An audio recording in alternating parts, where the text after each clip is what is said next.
Honorable Court, I, Karishma Jhingra, along with my co-counsel Gauri Tyagi, appear on the behalf of respondents Abhinav and his family. We stand before this Honorable Court to defend our clients against the false and baseless allegations leveled by the petitioner Seema.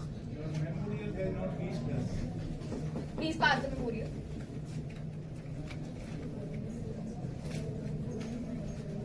Your Lordship, this case is not just about the matrimonial dispute. This case is about misleading the court with providing the false and fabricated facts. This leads to the wastage of precious time of the Honorable Supreme Court, my Lord.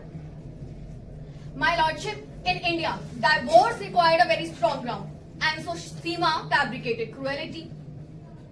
Now, why she fabricated cruelty? Because when she married, she was only 19, and during her marriage, she has no give full consent to the marriage. Her parents insist her for marriage. Now, the second point is that Seema was never weak or helpless. She was not an oppressed woman.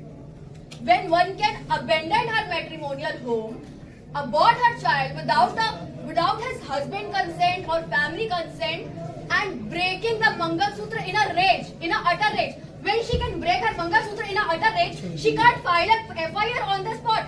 She took so long time. She went to hostel, then she went to a very peaceful place. Now I will file a FIR. Why there is a so long delay? She was a psychologist student. She can collect the evidence, call the police on the spot to record the FIR, but nothing. There was no witness, no neighbor testimony, no medical reports. They are giving a false accusation, just a verbal accusation. Court does not require verbal allegations. Court requires evidence, and they are having a lack of evidence. Burden of proof lying on them.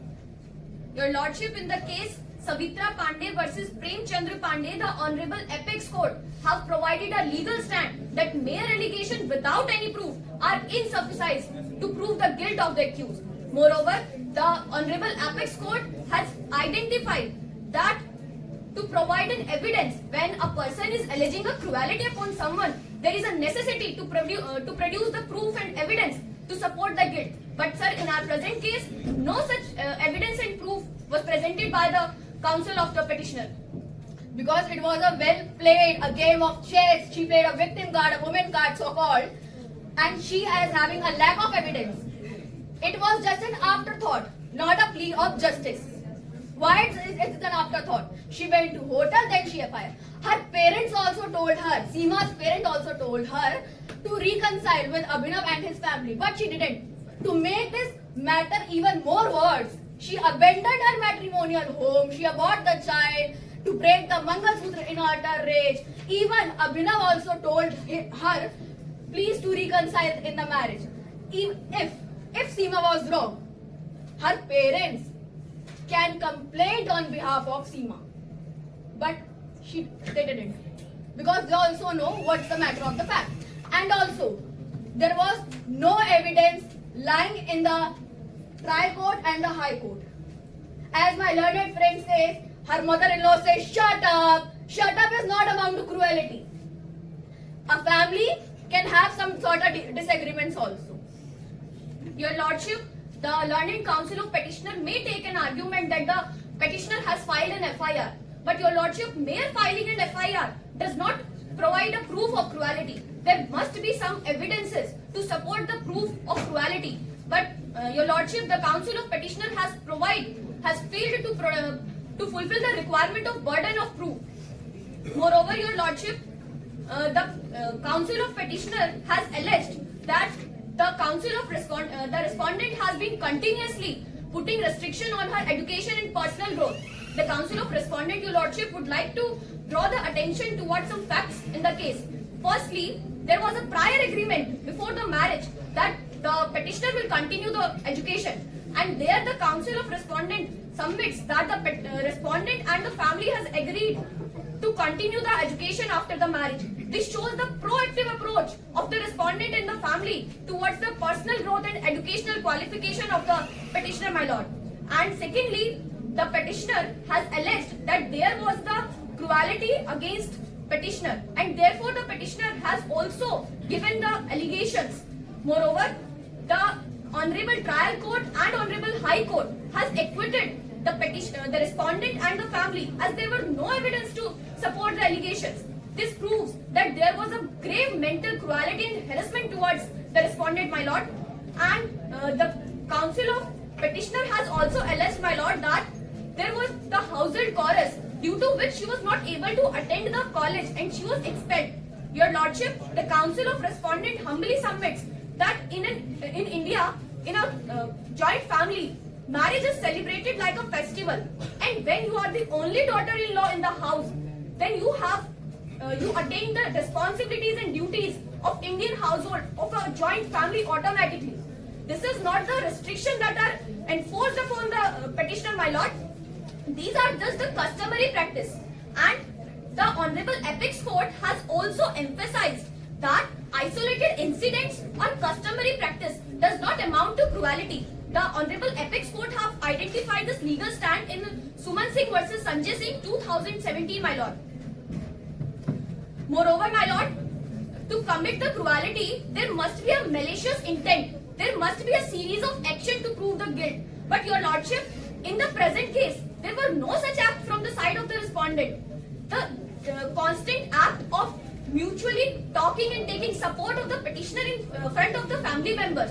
This shows that the respondent was continuously trying to cohabitate together, to reconcile together, to improve the matrimonial relationships. Moreover, my lord, the Honorable Apex Court has also identified that mental malicious intent is crucial to prove cruelty. But in present case, there is absence of malicious intent, my lord. Moreover, my lord, in the case of Vidya Vishwanath versus Karthik Balakrishna, 2014 Supreme Court, the Honorable Court has provided that marital duties and expectations, unless egregiously unfair, does not amount to cruelty or unlawful enforcement. And the Learned Counsel of Petitioner is continuously saying that the petitioner was forced to work in the house. But your lordship, these are the customary practices that are prevalent in our society. These does not amount to the cruelty. These are just circumstantial, and due to the law of marriage in the present joint family, that is two of sister-in-law. These are just the outcome of situation that has arose. Your lordship, my learned friend says cruelty exists in this case, cruelty exists in this case. Yes, cruelty exists in this case, but not against Seema. It is by Seema. Your lordship, if we talk about the incidents that has been happening in a series, firstly, the petitioner has aborted the child without even informing the father of the child. Your lordship, this is an important decision, and both the father and mother has to take the collective decision. Your lordship, the counsel of petitioner may argue that the mother is having a sole power to abort the child. But your lordship, there are certain situations that are to be fulfilled. But in our present case, mere on the basis of allegation, without any witness, without any proof, without any testimonies, how can a woman, without even informing the father of the child, take such a big decision? Your lordship, this amounts to the grave mental cruelty upon the respondent. Secondly, your lordship, the petitioner has broken the Mangal Sutra in front of everybody, your lordship.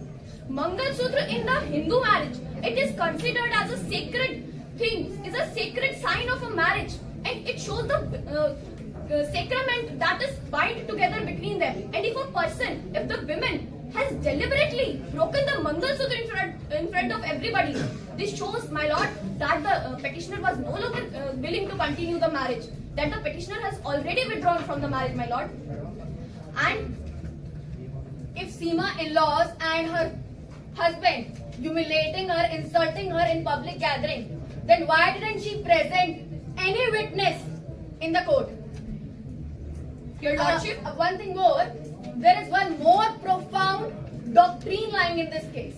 your lordship, the doctrine is falsus in uno, falsus in omnibus. That is, false in one thing, false in everything. Your lordship, the petitioner is continuously from the very beginning of the case providing misleading and false facts. This leads to the less reliability upon the facts given by the petitioner, my lord.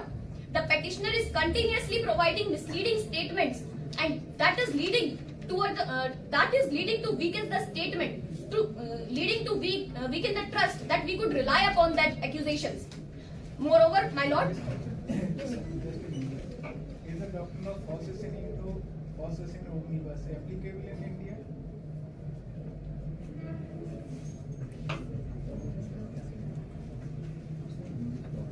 It's the English doctrine, yes, my lord.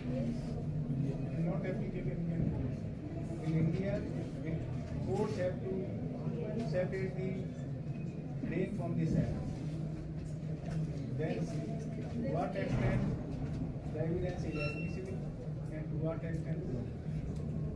whether evidence can be taken by stealing something, even that it is admissible, even that it is relevant. It is not that from hard source it is coming. My lord, in the present case, there were no such evidence that we could rely upon. There were Only verbal allegations. only verbal allegations that were accused, that were kept by the counsel of petitioner, my lord. Not even a. If she was suffering from the depression, she can present the prescription or some medical reports, but nothing. Not even the prescription paper was provided by the counsel of petitioner, my lord. All the allegations, all the accusations are just merely verbal. And that is why, my lord, the trial court and Honorable High Court has acquitted the respondent and the family. They also find the lack of evidence under 498. What is the status of the divorce? My lord, the divorce petition, the respondent has filed for the divorce under the trial family court, and the family court has given the divorce decree in favor of the husband. However, the counsel of petitioner has filed for an appeal, but that is pending in the court, my lord. Breaking of Mangal Sutra is not a ground of divorce. According to Hindu Marriage Act 90, Point to be noted, your lordship, when broking a Mangal Sutra in a utter rage, she can broke in a utter rage, but she can't file a FIR in a utter rage. If she was truly suffering, she can collect the evidence. She was a psychologist student. She can solely abandon her matrimonial house. She can done very worse thing, but she can't file FIR thing, and she cannot collect evidences, a medical testimony, a neighbor. There is no witness present. Your lordship, the breaking of Mangal Sutra in front of everybody, this amounts to cruelty, and the Mangal Sutra is a symbol of marriage. It is a sacrament. It is a symbol of the sacrament of marriage that has performed. And if somebody break that symbol, that directly shows that indication that the person is no longer willing to continue the marriage, my lord. but other person not wearing a Mangal Sutra. Sorry, my lord. Other person, other family is not wearing a Mangal Sutra. But my lord, the respondent side has been continuously trying to talk. So this symbolized the respondent was willing to continue marriage. The respondent was willing to cohabit together to make the relations She better. doesn't want to reconcile. That's why she broken the Mangal Sutra and abandoned her own matrimonial home. Na? Your Lordship,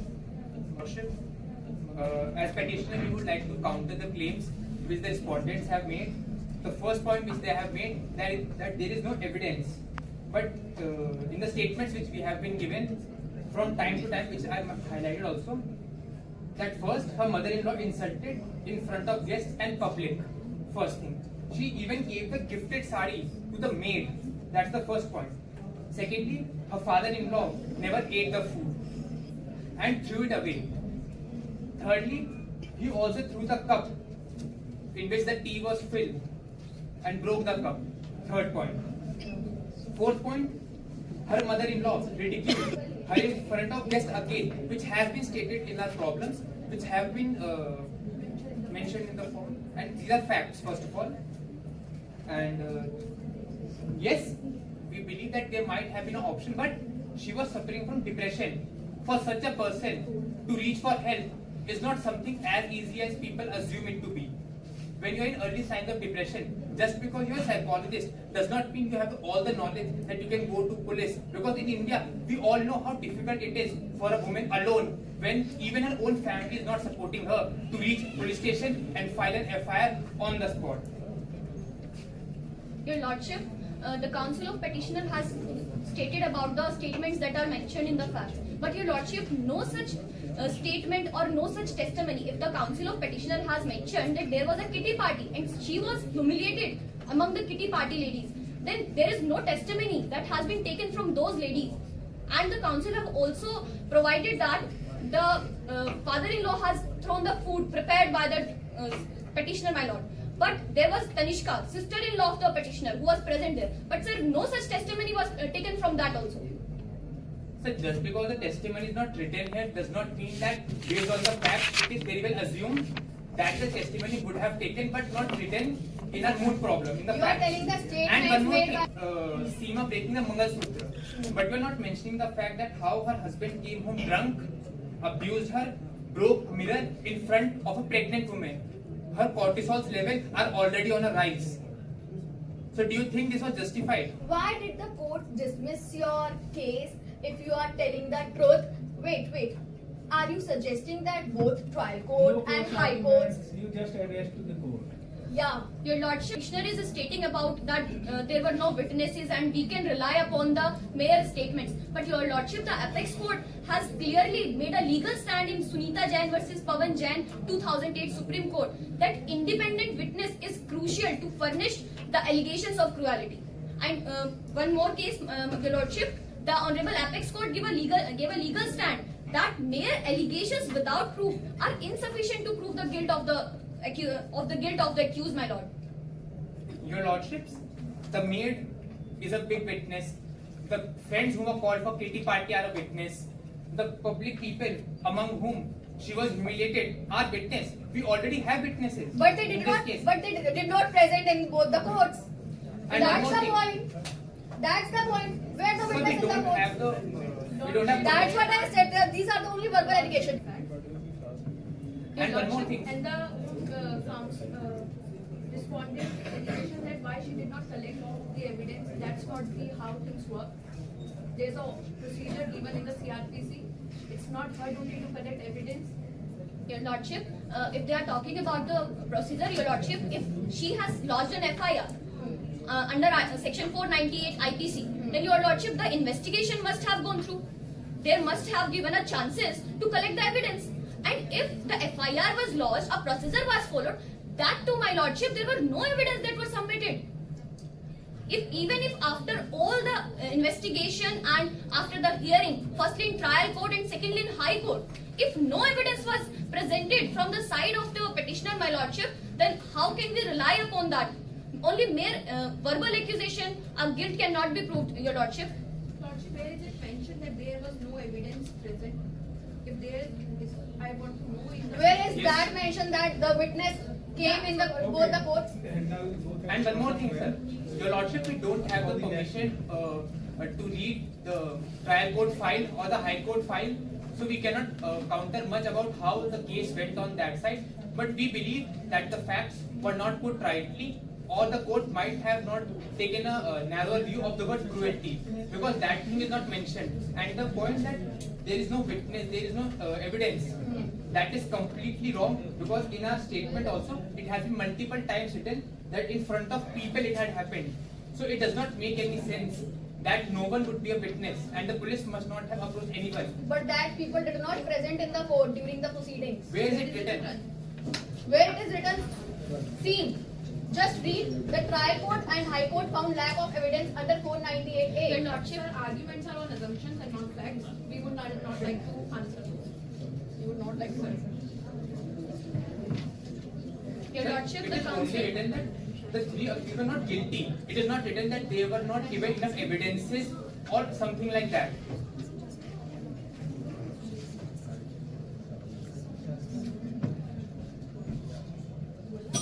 On the respondent side, the first position goes to Gauri Tyagi, Karishma Dhingra,